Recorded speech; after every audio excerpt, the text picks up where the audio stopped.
দুঃখের, অত্যন্ত মর্মান্তিক। আমি শুনে আমি দৌড়ে এলাম, মুখ্যমন্ত্রী নিজে বললেন যে একবার যা। একটা এমন একটা ঘটনা ঘটেছে যেটা ঘটা উচিত ছিল।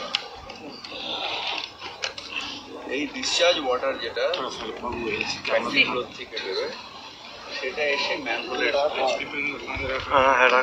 কাজটা নতুন যে পাইপ লাইনের কাজ যেটা শ্রমিকরা করছিল সেটা ড্রাই পাইপ লাইনের, কিন্তু ম্যানহোলে যখন দিয়েছে ডিসচার্জ করে দিয়েছে রাস্তায়, তার মধ্যে একটা ভেতরে ঢুকে গিয়ে কেমিক্যাল রিয়াকশন একটা গ্যাস সেটা ওর ভেতরে ঢুকে গেছে।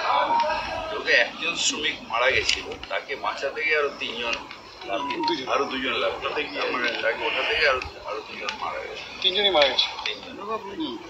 তাদের আমরা পুলিশ তাদের রেস্কিউ করে এনআরএস হসপিটালে নিয়ে গেছে।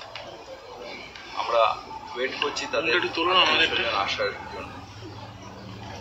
মুখ্যমন্ত্রীর নির্দেশ অনুযায়ী তাদের কম্পেনসেশন আমরা দেব 10 লাখ টাকা করে।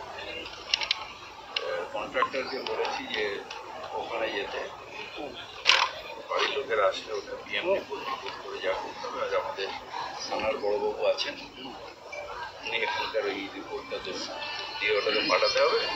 এইভাবে নেওয়া আছে। এটা একটা জিনিস হচ্ছে যে যেটা হচ্ছে যে পরিবেশ আমাদের এখানকার নেতা মাথা ঢুকছে রাকেশ, ও বলছিল যে সবাই ডিসচার্জগুলো রায় করে দিচ্ছে। ডিসচার্জ করে দিতে কি হয়, কেমিক্যাল দিয়ে লেদার প্রসেসিংয়ের জল তো, এটা অ্যাকচুয়ালি সিএপিটিতে যাওয়ার কথা, সেটা রাস্তায় যাচ্ছে বলে এটাতে রিয়াকশন হয়ে একটা গ্যাস সৃষ্টি হচ্ছে। আর দ্বিতীয়ত হচ্ছে এটা আমি নিশ্চিতভাবে ইনকোয়ারি করব, এবং আমাদের থানার বড়বাবু আছেন উনিও ইনকোয়ারি করবেন যে কজ অফ ডেথটা কি, কেন এটা হঠাৎ করে একটা মানুষের ভেতরে ঢুকলো, কেন মারা গেল, এবং কেন তারপর তাকে বাঁচাতে গিয়ে আবার দুজন মারা গেল।